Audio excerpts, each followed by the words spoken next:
1797년에 영국에서 한 여자아이가 태어나요.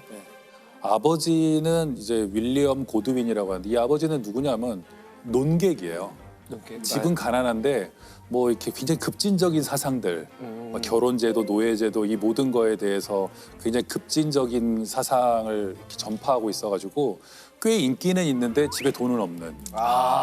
그런 제일 슬픈 거예요. 예, 뭐 인기는 있어요.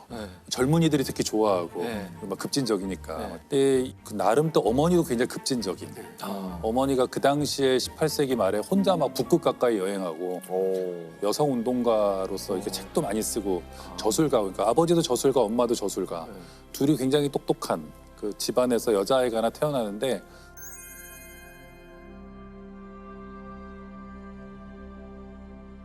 자기 아버지 제자가 되겠다고 찾아온 대학생이 있었던 거야. 귀족 가문의 아들인데 퍼시 비시 셀리.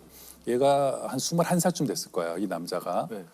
그리고 그때 이 여자아이는 16살. 그때 둘이 만나자마자 서로의 재능을 딱 알아봐요. 얘는 위대한 시인이 될 것 같다. 또 얘는 굉장히 엄청난 여성이다라는 걸 알게 되죠. I'm Percy Bysshe Shelley. I'm Mary Wollstonecraft Godwin. 그 둘이 그래서 바로 이제 사랑을 시작하는데 그러고 나서는 집에서 뭐 반대하고 뭐 어쩌고 이러니까 둘이 유럽으로 튀어요.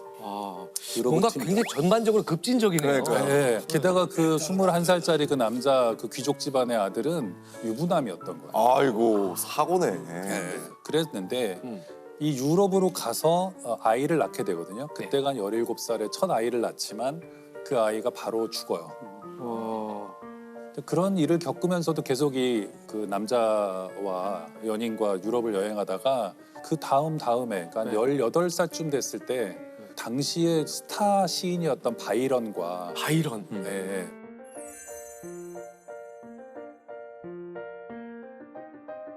바이런의 의사 주치인 또 폴리돌이라는 사람하고 제네바에서 만나게 돼요. 같이 여행을 하게 돼요. 그래서 제네바에 갔는데 그 전해에 뭐 엄청난 일이 발생합니다. 그러니까 뭐가 발생하냐면 인도네시아에 탐보라 화산이라는 화산이 폭발해요. 또 엄청난 화산이 폭발이었던 거예요. 1600년 만에 큰 화산 폭발이어가지고 1815년. 네, 그렇죠. 중요한 사건이에요.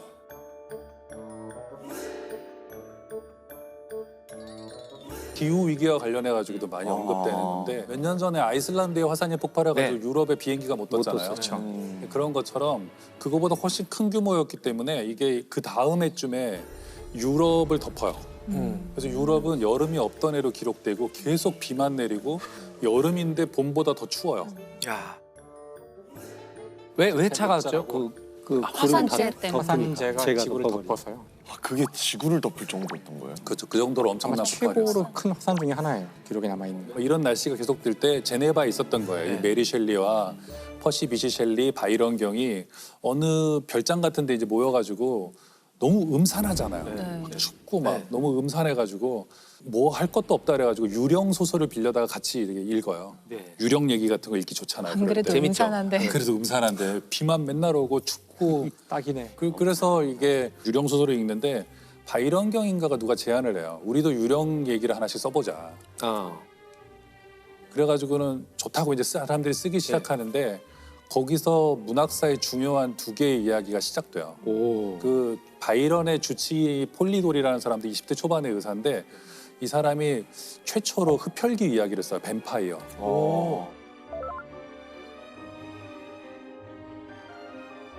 이 사람이 이제 그거를 최초로 쓰게 되고 또 그 제가 조금 전부터 말씀드렸던 메리 셸리는 그때 18살인데 이때 쓴 소설이 프랑켄슈타인이에요. 프랑켄슈타인 얘기를 그때 착상을 해서 20살의 문학사의 길이 남을 이 최초의 과학 소설이자 공포 소설 그리고 가장 유명한 괴물 캐릭터 중에 하나잖아요. 지금도 소비되고 있죠. 그렇죠. 지금도 뭐만 하면 프랑켄슈타인 같다 맞아요. 이렇게 얘기를 할 정도로 괴물 같은 작가죠. 그렇네요. 그러네요. 18살에. 근데 무슨 내용이었죠? 그 캐릭터밖에 기억이 안 나서. 그게 그 영화로 많은 사람들이 프랑켄슈타인을 접했기 때문에 굉장히 왜곡된 이미지가 많아요. 그게 막 일단 얼굴이 이상하게 생기고 느리게 막 걸어다니고 약간 둔하고 덩치는 바보 크고 같고. 이런데 근데 이게 이름이 없어요. 프랑켄슈타인이 만든 괴물인 거죠. 근데 아.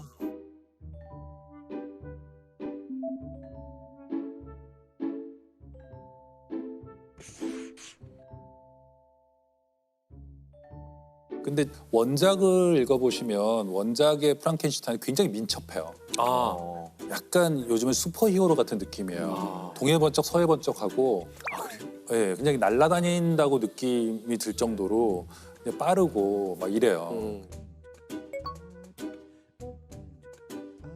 프랑켄슈타인의 줄거리는요. 이게 프랑켄슈타인 집안에 빅토르라는 애가 있어요. 네. 근데 어렸을 때부터 과학 실험을 좋아하고 연금술에 굉장히 관심이 많았어요. 네. 연금술도 관심이 많고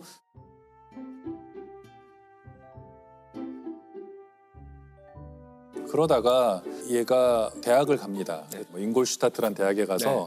그래서 좀 제대로 화학도 배우고 여러 가지 해부학도 배우고 막 이렇게 배우게 되면서 얘가 어느 순간 자기가 이게 생명을 창조할 수 있다는 생각을 하게 되죠.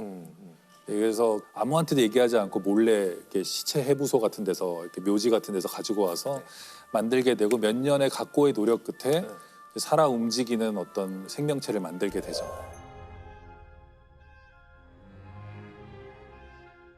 당시에 그런 믿음이 좀 있었어요. 죽은 개구리에게 막 전기 통하게 하면 막 그렇죠. 개구리가 막 깨어나고. 근데 왜 하필 그 전기로 살아날 수 있다고 생각을 한 걸까요? 어렵게 생각하시지 말고 우리가 심정지가 왔을 때 하는 전기 충격이거든요. CPR. 결국도 전기 충격이에요. 네. 죽은 사람을 살리는. 그렇죠. 아.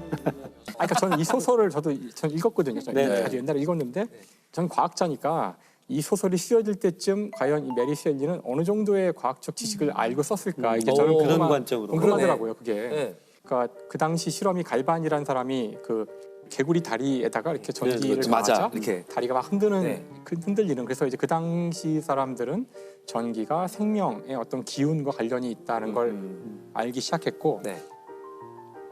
전기 현상을 제대로 연구하게 되는 그 시점은 이것보다 좀 뒤에요. 그러니까 아직 그 물리학자들이 전기에 대한 본질을 제대로 알지 못하고 하지만 전기 현상은 발견된 그 즈음에 쓰여진 거거든요. 네.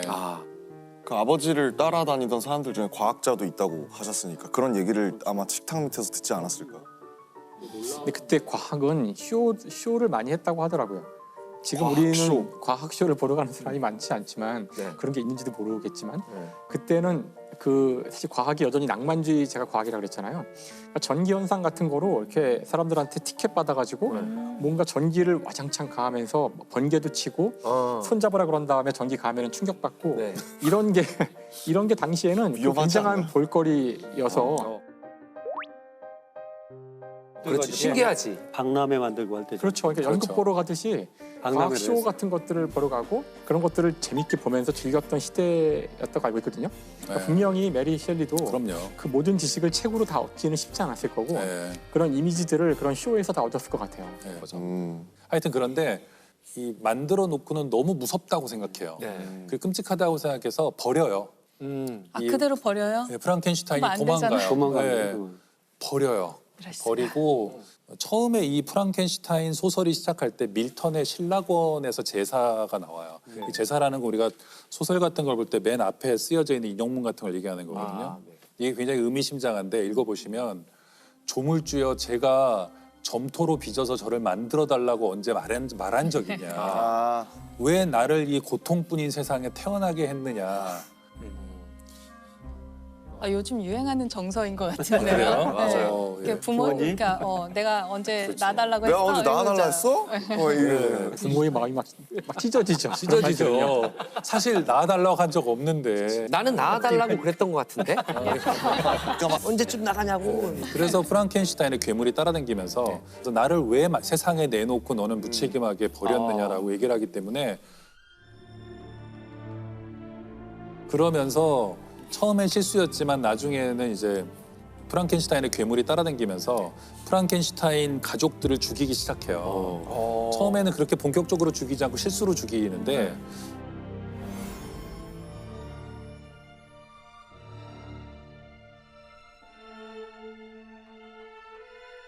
이게 굉장히 저는 중요한 장면이라고 생각해요. 이 괴물이 와서 프랑켄슈타인 보고 나는 너무 외롭다는 거예요. 나는 괴물이 천지간에 나밖에 없고 인간들은 모두 나를 피하고 내가 목숨을 구해준 사람들조차도 정신을 차리면 나를 보고 소리를 지르고 도망가는데 나와 같은 괴물 여자를 하나 만들어 달라. 그럼 둘이 남미에 가서 아무도 모르는 데 가서 조용히 살겠다 이렇게 얘기를 해요. 그럼 또 막상 그 괴물 여자를 만들면 괴물 여자가 내가 언제 만들어 달라 그랬냐고. 그 얘기. 나는 왜 만들었냐. 그렇죠. 그래서 이 사람이 고민해요. 왜냐하면 하나를 더 만들면 번식을 할 거 아니에요. 그러면 이 종족이 계속 늘어나고 이거는 막아야 되겠다는 생각에 만들다가 네. 이거를 그냥 버려요.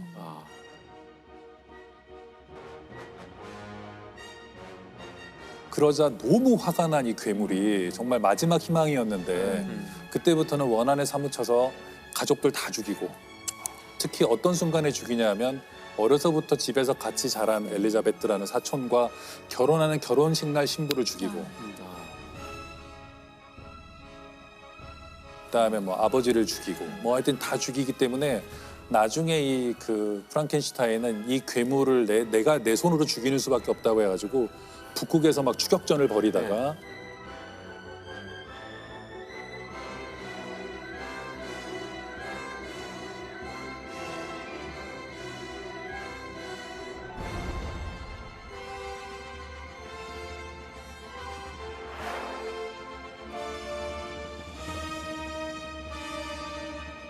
그래서 이게 그냥 공포 소설이나 그냥 과학 소설의 어떤 원조로서 중요한 소설이 아니고 우리 인간 내면에 있는 어떤 실존적인 그런 의문점 있잖아요. 네. 나는 이 세상에 왜 태어났나. 그러니까. 많은 것들을 생각하게 해주는 것 같아요. 되게 중요한 소설이에요. 18살의 그 메리 셸리라는 괴물 작가가 네. 쓴 그 진짜 원전을 보시면요. 많이 나와 있어요. 과학 지식도 굉장히 풍부하지만 그리스 고전부터 당대 문학 작품까지 굉장히 많이 언급되고 있거든요. 이게 보면 어떻게 그렇게 18살짜리 소녀가 독학으로 사람이 이 정도 경지에 오를 수 있나? 그 메리 셸리가 결혼한 그 퍼시 비시 셸리도 네. 고등학교 때부터도 계속 실험 같은 거 좋아하고 과학을 굉장히 좋아했던 그러면서 또 낭만, 이 낭만주의라는 것은 우리가 낭만하면 사랑을 고백하고 막 이럴 것 같지만 굉장히 인생을 극적으로 산 사람들이에요. 네. 자기 자기 인생 자체도 막 험난하게 살았어요. 바이런 그래서 그리스 가서 전쟁에 참전했다가 죽어요. 36살에 죽고요. 낭만주의 쪽에 관련된 사람들은 명이 긴 사람이 별로 없어요. 그리고 퍼시 비시 셸리도 바이런하고 같이 묵고 있다가 이게 이 메리 셸리가 그 해에도 아이를 하나를 잃었을 거예요. 아들을 이렇게 또 어려서 잃고 셸리도 진짜. 또 그러면서 아이를 하나 더 낳고 이런 와중에 남편이 바이런하고 같이 배 타고 어딜 가요. 근데 배를 타고 나갔다가 돌아오지 않아요. 이탈리아에서. 그 남편은 한 열흘 후에 이제 시체로 발견되고 어머. 그 죽었을 때 남편 나이가 한 29? 그러니까 메리 셸리는 삶에서 고통이란 고통은 다 겪은 사람이고 일단, 아이를 넷을 잃고 2살 배기 아이 하나 아들 하나를 겨우 건졌는데 남편은 배 타고 나갔다가 죽고 그랬을 때가 24살이에요. 메리 아이고. 셸리가. 그리고 이미 프랑켄슈타인은 출간했고 뭐 이미 유명해지고 있었긴 하지만 뭐 그렇게 되고요. 그래서 그 소설 프랑켄슈타인은 메리 셸리가 그렇게 진짜 힘들게 살아서 쓴 소설, 살면서 쓴 네네. 소설 성공했습니까? 성공했으면 좋겠다. 처음에 그 20살에 이제 출간을 했죠. 18살에 쓰기 시작해서 20살에 출간했을 때는 그렇게까지 성공적이지는 못했지만 그게 사람들 사이에서는 굉장히 회자됐다 그래요. 그러니까 뭐 그런 기록들이 있어요. 당시 런던에 있는 사람들이 그 소설 읽어봤어? 막 이런 식으로 회자됐는데 되게 화제가 됐을 것 같아요. 그동안에 없던 이야기, 네, 완전히 새로운 지금 들어도 이야기니까. 너무 재밌고 사실 흥미진진한데. 그렇죠. 네. 그리고 그 이후에 나오는 많은 소설의 원형이에요. 그렇겠어요. 그리고 몇 년 후에 이제 자기 소설로 연극이 상연되고 있다는 얘기 들어요. 네. 연극이 또 데이트예요. 근데 그 연극에서 말하자면 지금 말하는 그런 프랑켄슈타인 괴물의 유형이 나오기 시작해요. 여기 막 달린 거요. 네, 이 사람들은 소설보다는 실제 눈으로 본 걸 훨씬 잘 기억하잖아요. 근데 안타깝게도 당시에는 저작권료 같은 게 그러니까 없었기 전 그게 제일 때문에 궁금해요. 아, 메리 셸리 좀 잘 됐으면 그래서 좋겠는데. 인세를 좀 받았어요. 받았나. 못 받았고 많은 사람들이 아버지가 써줬을 거야. 아, 그런 게 제일 억울할 것 같아요. 네네. 아버지가 유명한 작가잖아. 아버지가 써줬나 보네. 근데 메리 셸리가 영리하게 그 책을 아버지에게 헌정했어요. 아버지 써준 게 아니야. 뭐 뭐뭐뭐뭐의 저자 윌리엄 고드윈에게 했기 때문에 설마 자기가 쓰고 자기한테 헌정했겠어요? 그러면 아버지는 아닌 것 같아. 그 다음에 사람들이 가장 많이 의심했던 것은 남편이 써줬다. 남편이 유명한 시인이고 시인이니까. 또 에세이도 많이 썼기 때문에 이 남편이 써줬나 보네라고 그리고 오해를 이 많이 받았어요. 젊은 여자가 그럴 리가 없다라고 맞다. 생각을 한 거죠. 이런 대단한 소설을 쓸 리가 없다. 또 기존 질서에서 받아들일 수가 없었던 거. 말씀하신 거에 좀 덧붙여 보자면 2018년에 이제 이게 출간 200주년 큰 행사가 있어서 그랬군요. 예, 과학기술계에서는 이제 이걸 좀 그 여러 가지 형태로 이제 그 축하하고 했었는데 그래서 한 잡지에서는 특집으로 다룬 적도 있어요. 거기 어떤 스토리가 나오냐면은 이 메리 셀리는 왜 이런 소설을 그때 썼을까? 자신의 어떤 자전적인 경험일 수도 있고 아니면 그냥 제네바 호수에서 떠들다가 위력력을 만든 걸 수도 있겠지만 그렇게 단순한 사람은 아니었거든요. 무언가 하고 싶은 인간에 대한 이야기가 있었는데 그것을 이렇게 괴물과 뭐 전기 충격으로 만들어지는 뭐 이런 이야기를 통해서 이야기를 한 거죠. 그 당시에 메리 셀리는 정말 무슨 이야기를 하고 싶었을까? 이제 이걸 알려면은 그 시대로 돌아가야 되는데 그 시대의 메리 셀리에 대한 연구를 통해서 알게 된 가장 그럴듯한 추정은 당시 메리 셀리는 그 노예 해방론자였대요. 그 당시 영국을 휩쓸고 있었던 중요한 논쟁 중에 하나가 노예를 해방해야 되느냐 말아야 되느냐의 논쟁이었는데 이 노예 문제에서 메리 셀리가 던진 질문은 해방된 노예들이 인간인가였던 거예요. 우리가 보기에는 말도 안 되는 질문 같지만 당시로서는 분명 어제까지는 마음대로 우리가 돈을 주고 사고 파는 가축이었는데 이제 이들을 인간으로 우리가 인정했을 때 우리가 이들과 함께 살 수 있을까? 이게 중요한 주제였고 진보적인 사람들은 당연히 살 수 있지 우리가 살 수 있고 우리가 데려온 사람들이고 바로 그 질문을 하는 거라고 하더라고요. 여기서는 인종해방 문제를 다루면서 당신들은 준비가 되어 있는지를 물어본 거라고 이제 그런 해석들을 하더라고요. 지금 그 시대는 노예 무역이 시작되는 시기란 말이에요. 17, 16세기 대항해 시대 이후로 17, 18세기에 유럽으로 흑인들이 들어오는 아프리카계 사람들이 들어오는 그런 때였고 그래서 메리 셸리의 의도가 뭐였는지는 모르겠지만 자기 의도와는 상관없이 모든 작품이 그렇듯이 그 당시에 그 영국의 신문 같은 데서는 자 프랑켄슈타인 봐라. 노예들이 이렇게 위험하다.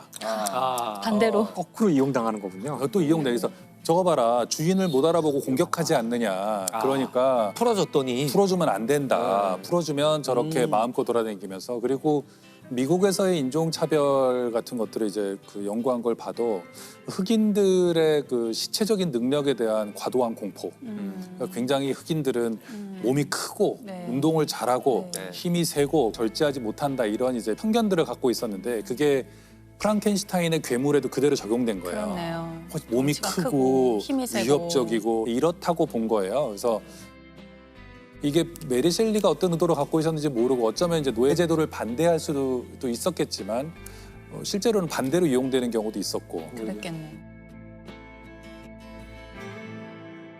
괴물 이런 문학 작품 속에서 그걸 이제 느끼진 못하겠지만 그런 이 이야기를 보면서 위로를 받는 사람도 있을 수 있을 것 같다는 생각이 들어요. 저는 인간의 마음 속에 굉장히 어둠들이 많이 있다고 생각해요. 네. 왜냐하면 우리는 늘 불안하고 두렵고 정말 미래를 모르잖아요. 맞아요. 공포스럽고. 근데 우리가 점점 더 현대에 올수록 마음을 드러내는 걸 더 두려워하거든요, 사람들이. 이게 어떻게 유통될지 모르고. 내가 진짜 마음을 맞아. 내보였는데. 약점이 돼서 돌아오기도 하고. 그런데 그 괴물은 우리 내면에 갖고 있는 어떤 결함이라던가 네. 또는 어떤 성격의 그걸 과장해서 보여주는 존재거든요. 그래서 자기가 그 존재라고 생각하고 그 프랑켄슈타인이 도대체 나를 세상에 왜 내보냈냐고 울부짖을 때, 왜 나를 왜 만들었냐고 울부짖을 때 자기도 그런 마음이 있다는 것을 승인받는 느낌이거든요. 나만 이런 게 아니고 몇백 년 전에도 이런 존재가 있었고 이게 또 문학 작품이라면 내가 괴물이 아닌 거죠. 네. 우리가 특히 사춘기 때는 이 얘기를 다 부모님한테 할 수도 없고 친구한테 할 수도 없어서 뭐 이러고 있는데 보니까 뭐 호밀밭에 파수꾼 보니까 더 이상한 놈이 있네 여기. 그런 괴물들을 저는 문학에서 발견한다고 생각해요. 네. 발견하면 아, 내가 미친 게 아니구나. 내가 괴물이 아니구나. 나는 정상이구나라는 걸 발견할 수 있다고 생각해요.